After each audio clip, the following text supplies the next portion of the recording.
La semana pasada hicimos esta transmisión, ¿no es cierto?, online y gracias a Dios por la tecnología, por el equipo que lo hizo posible, pero pucha que se echan de menos, ¿ya?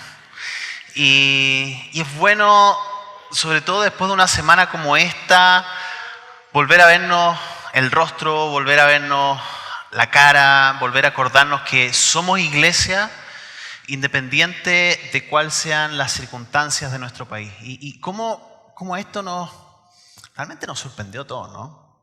Y ha sido una semana difícil, una semana donde me acordé mucho de lo que nos decía Jesús, de que cada día tiene su propio afán, ¿no es cierto?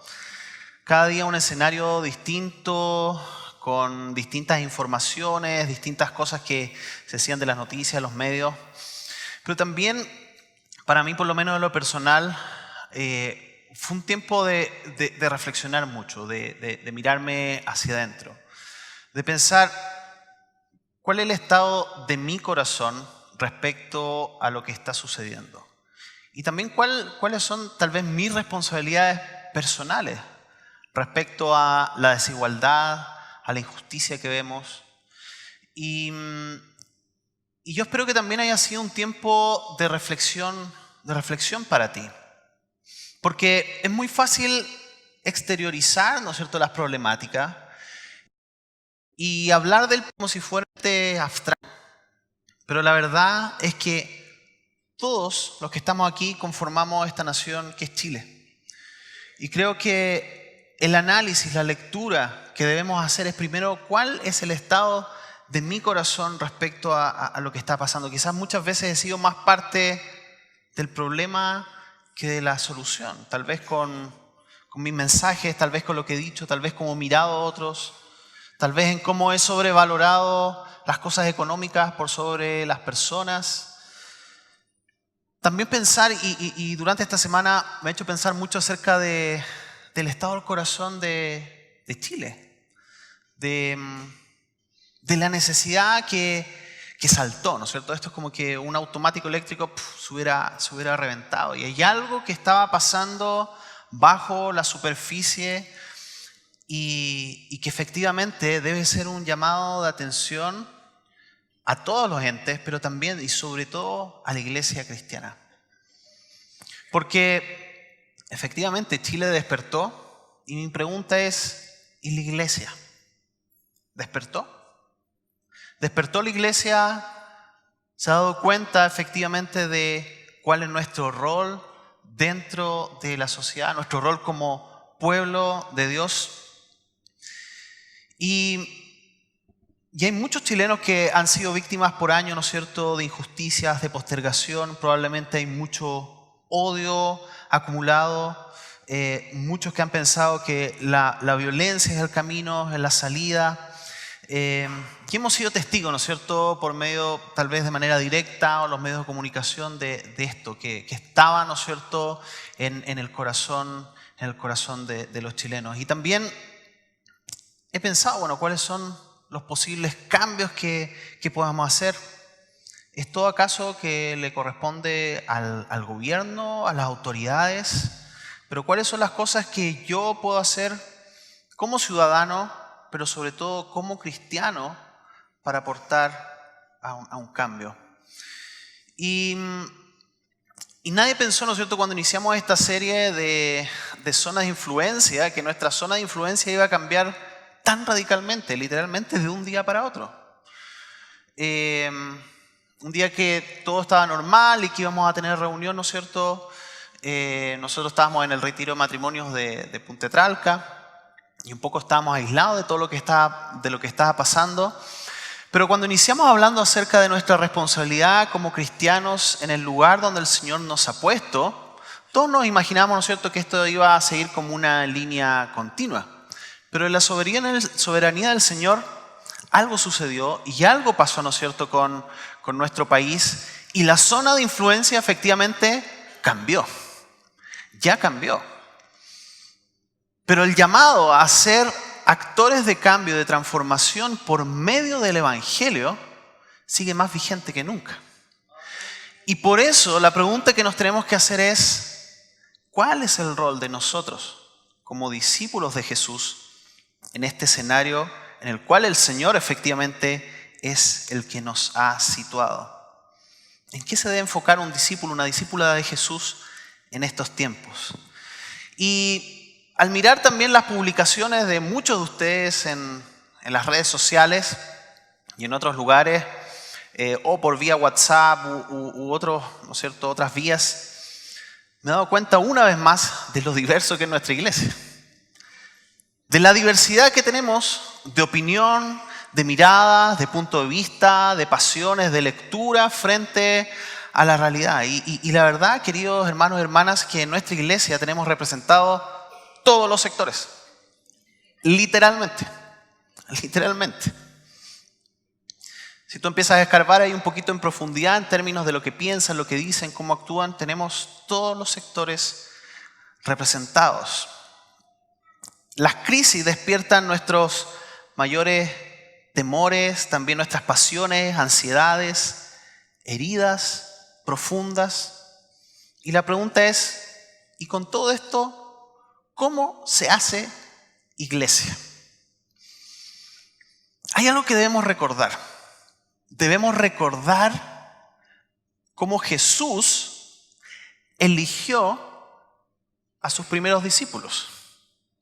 Y nos vamos a encontrar con personas dentro del grupo de Jesús que eran revolucionarios, los llamados celotes, que pensaban que el uso de la fuerza y la revolución era la forma de cambiar y de atacar el imperio.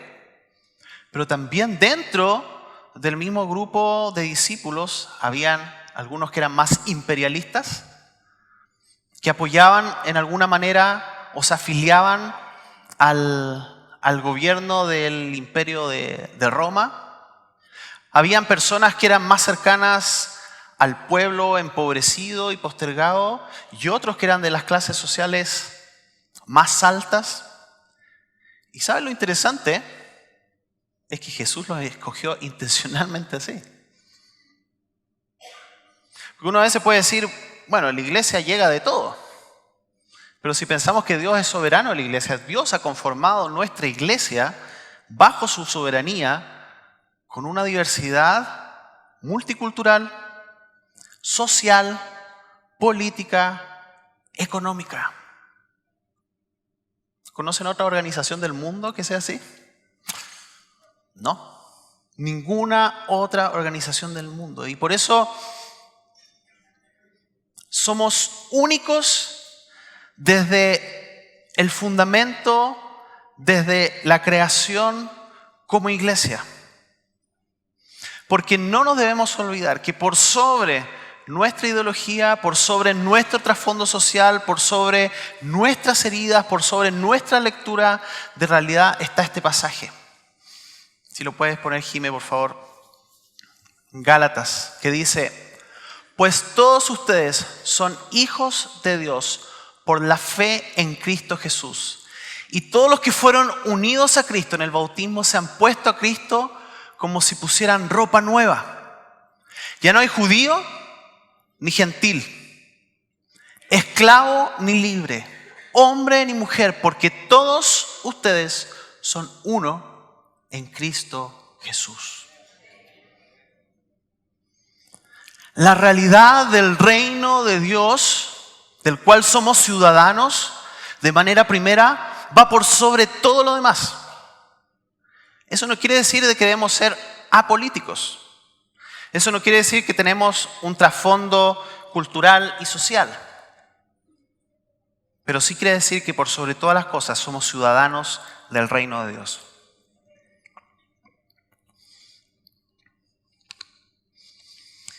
Pablo nos está diciendo que cuando miro a mi hermano, a mi hermana, independiente de su origen, independiente de su publicación en Facebook durante la semana, independiente si tiene la olla más abollada que yo o no, independiente de dónde viva, cuando yo lo miro, debo mirar a Cristo en él y en ella. Y esa es la diferencia de la iglesia. Esa es la diferencia de que el Señor nos llamó de distintas partes a conformar el cuerpo de Cristo. Y una trampa para la comunidad cristiana efectivamente es poner el nombre de una persona o de una ideología política de un partido por sobre el Evangelio. Nuevamente, no quiere decir que no tengas tu opinión política, de hecho, debes tenerla. No quiere decir que no tengas una lectura al respecto. Claro que tienes que tenerla, que tengas una posición, pero todo bajo el filtro del Evangelio de Jesucristo. Eso es lo que nos une, eso es lo que marca nuestro parámetro de vida. ¿Y qué nos enseña la Biblia en momentos como estos que estamos viviendo actualmente como sociedad? Bueno, justamente Pedro, cerca del año 60 después de Cristo, le escribe a los cristianos que estaban comenzando a ver los primeros síntomas de persecución. Pedro les escribe una carta a estos hermanos que estaban dispersos en todas partes. Y hoy te quiero invitar a que puedas buscar en tu Biblia, en 1 de Pedro 4, 7, 19. Ya sea que la busques en la NTV, en la Reina Valera 60, hay diversidad también en eso. Pero yo voy a usar la NTV. 1 de Pedro 4, del 7 al 19.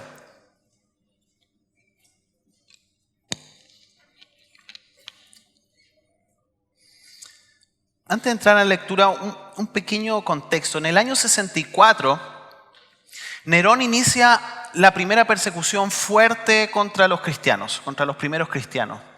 De hecho, probablemente algunos se acuerdan de este incendio de Roma, en el cual se inculpó, ¿no es cierto?, a los cristianos. Y eso comenzó con una persecución más bien reducida, entre comillas, alrededor de Roma, pero se piensa que en esa persecución murió el apóstol Pedro, efectivamente el que escribe también la carta, y Pablo. Y luego, por los siguientes 3 siglos, hubo persecución a la iglesia cristiana. Pedro les escribe a estos cristianos que están dispersos en el imperio, preparándolos en cierta medida para lo que va a venir. No pudiéramos decir específicamente que lo que estamos viviendo ahora, ¿no es cierto?, como iglesia es una persecución a la iglesia cristiana. Pero sí son tiempos complejos de los cuales podemos sacar ciertos principios para la realidad que nos toca enfrentar hoy. De hecho, miren cómo comienza este pasaje. 1 Pedro 4, 7. El fin del mundo se acerca. Algunos dirán qué manera más positiva de empezar un sermón en esta semana. Pero ¿sabes qué? Tras esta declaración de que el fin del mundo se acerca, hay un mensaje de esperanza. Primero, porque quiere decir de que para que algo tenga un fin tuvo un principio. Quiere decir de que para que algo tenga un final, tiene que haber alguien que sabe cuándo va a ser ese final. Quiere decir de que el final de la historia no es como un tren desbocado que no sabemos hacia dónde nos va a llevar, como quizás algunos tuvimos la sensación durante esta semana, sino que quiere decir de que hay un Dios que inició el universo, la creación, la historia de la humanidad y nos va a llevar hacia un fin. Quiere decir de que Dios es soberano de la historia. Quiere decir que estamos en medio de un proceso de avance. No en una historia estática, no en una historia circular como pensaban los griegos, sino que en una historia que tiene propósito, en el cual habrá un fin. Y si tú avanzas las páginas de tu Biblia, vas a leer que es un fin lleno de esperanza.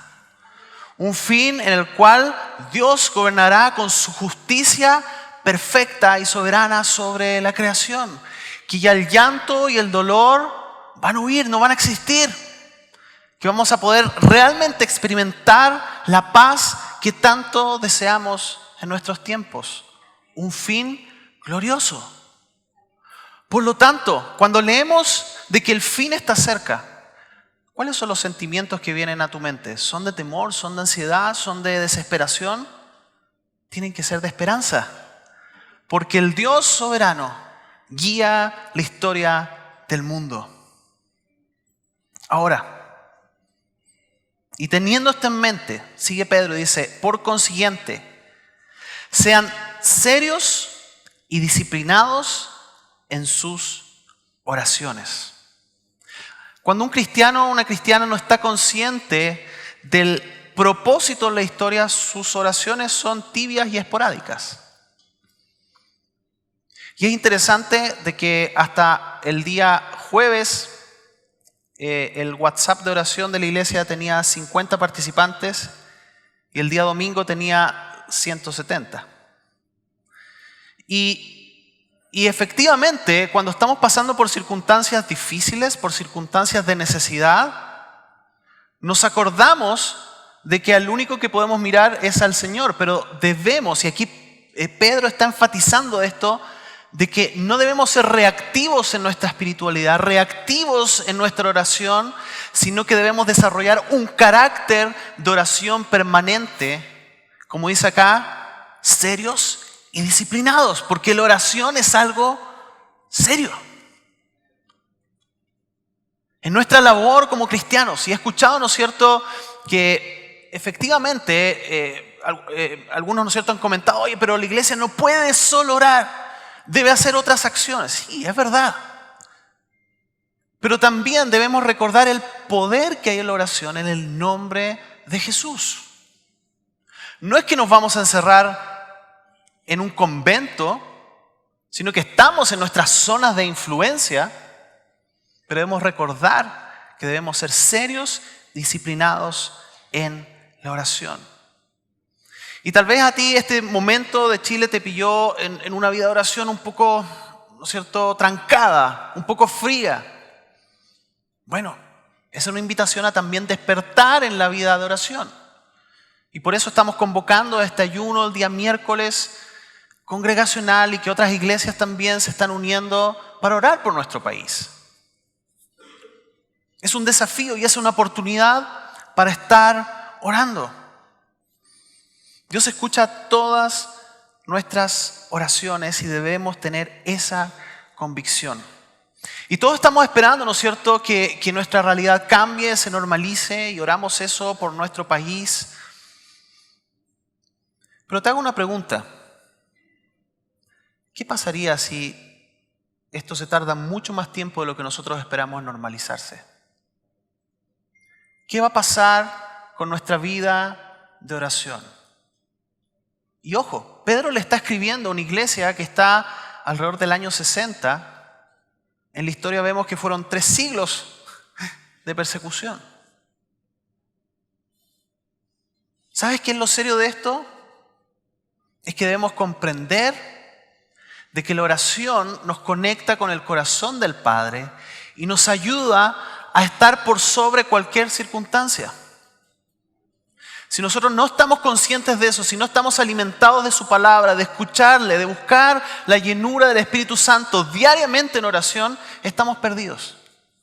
Nuestra única llenura, la única respuesta para nosotros como cristianos, para nuestro país, es estar conectados con el Padre. Versículo 8. Lo más importante de todo es que sigan demostrando profundo amor unos por otros, porque el amor cubre gran cantidad de pecados. Abran las puertas de su hogar con alegría al que necesite un plato de comida o un lugar donde dormir. Es interesante porque cuando leo este pasaje, cuando lo volví a leer desde algunos días atrás y lo leo ahora, y pienso, Pedro efectivamente le está escribiendo a una iglesia en la cual la hospitalidad era clave. Y no sé si a ti te pasó, pero quizás te encontraste ese día con la despensa vacía, te encontraste con pocas cosas y empieza, ¿no es cierto?, todo esto de que los supermercados van a estar cerrados y uno empieza por ahí a conectarse nuevamente, por ejemplo, con los vecinos. Oye, ¿cuál es el dato del negocio que está abierto? ¿No es cierto? Oye, este abre a la 1, a las 2. Oye, encontré pan por aquí. Encontré lechuga. También empezamos a preguntar, ¿no es cierto?, en términos de la iglesia, oye, ¿hay algo que necesitan? ¿Hay algo que te falta? La hospitalidad es la forma en que el amor cristiano se expresa en estos tiempos de dificultad. Y es interesante porque aquí, cuando habla, y en otras versiones usa este concepto de ferviente amor, la NTV dice profundo amor. Aquí hay una palabra que es ektenes en griego, que toma, ¿no es cierto?, este concepto de profundo, de ferviente, como algo que se estira más allá de lo normal. Y justamente Pedro, el concepto que está usando acá, los desafía a tener este profundo amor que se estira más allá de lo que estamos acostumbrados, a ir más allá. Y esto efectivamente tiene que ver con la hospitalidad. Pero ¿qué significa para un seguidor de Jesús hoy en Chile, en el Chile de hoy, estirarse más allá en el amor? Es fácil de hablar de amor cuando nos codeamos o estamos con personas que piensan, que viven, que se visten igual que nosotros. Pero chuta que es difícil cuando tenemos que amar a alguien que piensa distinto a nosotros o que está inclusive en la vereda opuesta de nuestra opinión. Pero el amor de Dios nos desafía, y sabes que en cierta medida no tenemos escapatoria con el amor de Dios, porque por un lado nos dicen ámense unos a otros, pero también nos dice amen a sus enemigos. Si se dan cuenta, es como un círculo. Es decir, la respuesta es amor. Y Jesús lo dijo mucho antes que los Beatles. All you need is love. Un amor concreto. Eso no significa no tener mi opinión, no expresarla, sino que significa no odiar. Y no cosificar a la otra persona y no meterla en un saco determinado porque piensa o opina de cierta manera.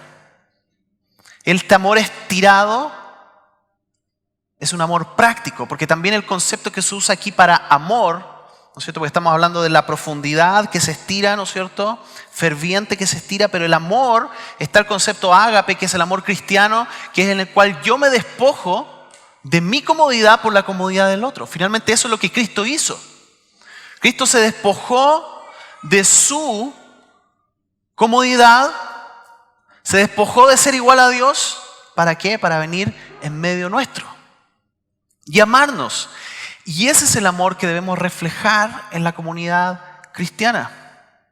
¿Qué necesita mi vecino? ¿Cómo puedo ayudar? ¿Cómo debo denunciar las injusticias? ¿Cómo puedo estirar este amor más allá de lo que estoy acostumbrado? Y aquí hay una frase en este versículo 8 también que dice, porque el amor cubrirá multitud de pecados. Y esto ha tenido distintas interpretaciones. Pero en este contexto que está hablando de comunidad me puse a pensar, ¿no es cierto? Y la verdad es que toda opinión nuestra que está fuera de la Biblia, ¿no es cierto?, porque somos humanos, son opiniones que están llenas de pecado. Son falibles. Nadie tiene la verdad absoluta entre nosotros, solo la palabra de Dios. Por lo tanto, primero que nada debemos tener humildad para saber cómo expresamos esa opinión y también humildad para saber cómo escuchamos esa opinión. El amor expresado en la comunidad nos entrega el contexto para seguir haciendo iglesia aún con personas pecaminosas y débiles como nosotros. Ese es el amor que cubre multitud de pecados. Porque estamos todos en un proceso de acercamiento al Padre. Y sin amor, simplemente seremos un club social. Un club que no expresa este amor ágape que se estira más allá de nuestros límites. Sigamos, versículo 10. Dios, de su gran variedad de dones espirituales, les ha dado un don a cada uno de ustedes. Úsenlo bien para servirse los unos a los otros. Nuevamente, recordemos el contexto que Pedro le está escribiendo a esta iglesia, una iglesia perseguida. ¿Has recibido el don de hablar en público? Entonces habla como si Dios mismo estuviera hablando por medio de ti. ¿Has recibido el don de ayudar a otros? Ayúdalos con toda la fuerza y la energía que Dios te da. Así cada cosa que hagan traerá gloria a Dios por medio de Jesucristo. A Él sea la gloria y todo el poder por siempre y para siempre. Amén. Lo que aquí Pedro está diciendo es que este amor cristiano expresado en el servicio de los unos a los otros quiebra esta lógica de la individualidad. Pone al otro primero antes que a mí. Me ayuda a ver las necesidades. Y claro, cuando leemos esto en un contexto tal vez de iglesia de día domingo, lo que vamos a pensar es que, ok, usemos los dones el día domingo, pero lo que está diciendo aquí es que la iglesia debe usar los dones en el lugar donde el Señor los ha puesto, es decir, en su zona de influencia. Y ese va el desafío que viene para ti en adelante, que viene para nosotros. En tu zona de influencia, ¿cómo vas a usar el don que el Señor te dio? ¿Cómo lo vas a usar? Con el amor primero, pero entendiendo de que Dios puso una característica especial en ti. ¿Cómo vas a usar esa característica especial en estos tiempos? ¿En dónde el Señor te ha puesto? ¿En tu grupo de WhatsApp familiar? ¿En tu página de Facebook? ¿En Instagram? ¿En tu trabajo? ¿En tu barrio? ¿En la manifestación si es que has participado? ¿Cómo vas a usar el don que el Señor te ha dado? Esta es una actitud a la que Pedro nos desafía de construir, de ayudar, de colaborar, de crear puentes.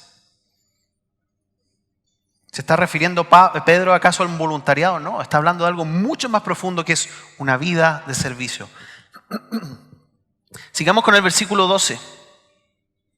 Y qué interesante, importante. Y leamos esto con discernimiento también de lo que nos toca vivir a nosotros. Queridos amigos, no se sorprendan de las pruebas de fuego por las que están atravesando. Como si algo extraño les sucediera. En cambio, miren la paradoja que hay acá. Alégrense mucho porque estas pruebas los hacen ser partícipes con Cristo de su sufrimiento para que tengan la inmensa alegría de ver su gloria cuando sea revelada a todo el mundo. ¿Por qué cosas estás sufriendo hoy? ¿Estás sufriendo por la causa de Cristo? Versículo 17 sigue. Pues ha llegado el tiempo del juicio y debe comenzar por la casa de Dios. Y si el juicio comienza con nosotros, qué terrible destino les espera a los que nunca obedecieron la buena noticia. Además, si los justos a duras penas se salvan, ¿qué será de los pecadores que viven sin Dios? ¿Estamos haciendo una revisión profunda como iglesia? ¿Como cristianos? Ahora Pedro le está diciendo y le está dando esta palabra a esta iglesia que está siendo perseguida. Y alguien puede haber leído esa carta por primera vez. Inclusive a mí me pasa ahora y digo, Pedro, pero tú estás hablando de tener alegría en medio de las persecuciones. ¿Cómo es eso? ¿Cómo es eso? Entender y recordar nuevamente de que Dios es el Señor de la historia. De que Jesús también sufrió. Entender de que cuando nos mueven, ¿no es cierto?, el piso, cuando nos sacan de nuestra zona de seguridad, salen a la luz aquellos valores que estaban y que no estábamos observando.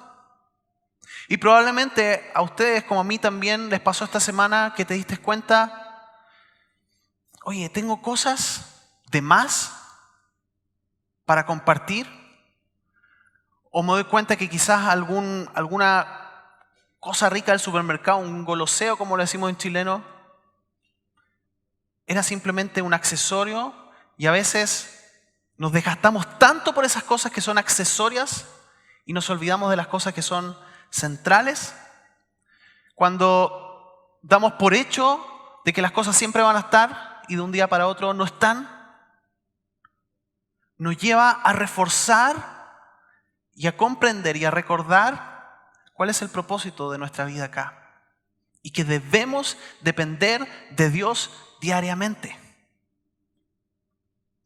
Y Jesús mismo nos enseñó, no tengan miedo. Cada día tiene su propio afán, pero Él va a proveer para nosotros diariamente. Y ese es el significado del maná para el pueblo de Israel en el desierto.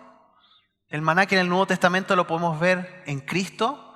Este pan que duraba un solo día y que no podías acumular porque se echaba a perder, ¿cuál es el maná que nos ha alimentado en estos días de desesperación? ¿Ha sido las redes sociales? ¿Ha sido las noticias? ¿Ha sido la opinión? ¿Ha sido la catarsis colectiva? ¿O ha sido la palabra de que confiamos, creemos y estamos sustentados en un Dios soberano que sustenta nuestro país, que sustenta nuestra existencia? ¿Cuál es el maná que te ha alimentado? Y llegamos al final de esta porción bíblica. Versículo 19. De modo que si sufren de la manera que agrada a Dios, sigan haciendo lo correcto. Confíenle su vida a Dios, quien los creó, pues Él nunca les fallará. Es lo potente de este pasaje. Él nunca les fallará. Y el título de este sermón era Perseveremos juntos. Si puedes poner la gráfica, Jimé. ¿Por qué? Porque Dios nunca nos fallará. No sabemos qué traerá el mañana. No tenemos claridad. Y tal vez en ti, ¿no es cierto?, en tu mente hay un sentido de vulnerabilidad. En tu debilidad se hace fuerte el Señor. En nuestra debilidad. Porque Él nos prometió que no importa cómo sea el valle que estamos atravesando, Él es nuestro buen pastor y tenemos en Él todo lo que necesitamos. Queridos, queridas, estos son momentos en los cuales la realidad del Evangelio se hace vivo. Estos son los momentos en los cuales debemos recordar las promesas del Señor. Porque es fácil vivir en comodidad, es fácil vivir cuando tenemos todo lo que nos rodea, es fácil cuando todo el comercio está abierto. Pero ¿qué pasa cuando la inseguridad viene? Ahí es donde se hace verdad el Evangelio en tu corazón. Y te debes afirmar de que el Señor nunca, nunca, nunca te va a fallar. Él siempre va a estar contigo. Hemos hablado muchas veces de que la iglesia no es este edificio. Gracias al Señor por este edificio. Gracias al Señor porque Él ha cuidado este edificio en estos días. Pero ¿sabes qué? La iglesia es mucho más que eso. La iglesia se hace vivo ahí en esos grupos de encuentro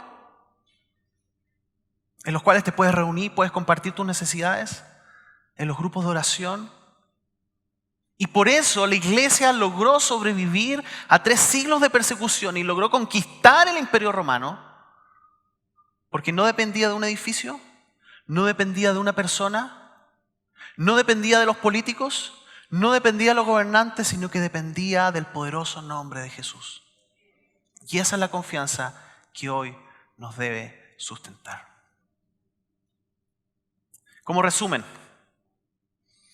estos puntos: perseverancia en la oración, demostración de amor práctico, usar nuestros dones, mantenernos alegres en las pruebas, no sufrir por las razones equivocadas, seguir haciendo lo correcto y confiar nuestra vida a Dios, porque Él nunca nos va a fallar. Queremos hoy tener un tiempo de oración en grupos y me gustaría que oráramos por estos 4 puntos. Así que les voy a pedir que se separen en grupos de a 4. Vamos a terminar esta reunión de una manera un poco distinta. Porque como iglesia estamos llamados a orar, a tener amor práctico también efectivamente, pero también a orar. Así que te quiero pedir que te juntes con 3 personas más, grupos de a 4, porque quiero que cada una de las personas tome una de estas peticiones. Cada una de estas personas tome una de estas peticiones, ¿ya? Por eso grupo de a 4.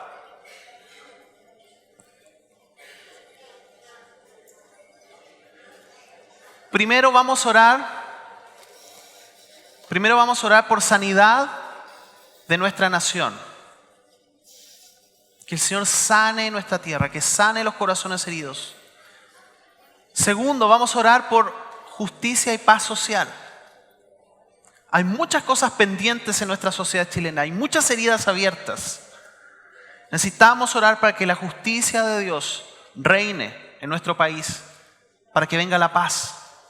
Tercero, autoridades y liderazgo nacional. Es algo que la Biblia nos manda hacer, orar por nuestras autoridades y nuestros gobernantes. Y 4, la reconstrucción y el futuro, lo que se nos viene por adelante. Vamos a tomar unos minutos para orar en estos grupos de 4 y luego vamos a terminar esta reunión cantando una canción todos juntos. Así que, por favor, cada una de las personas toma una petición y ora por ese tema.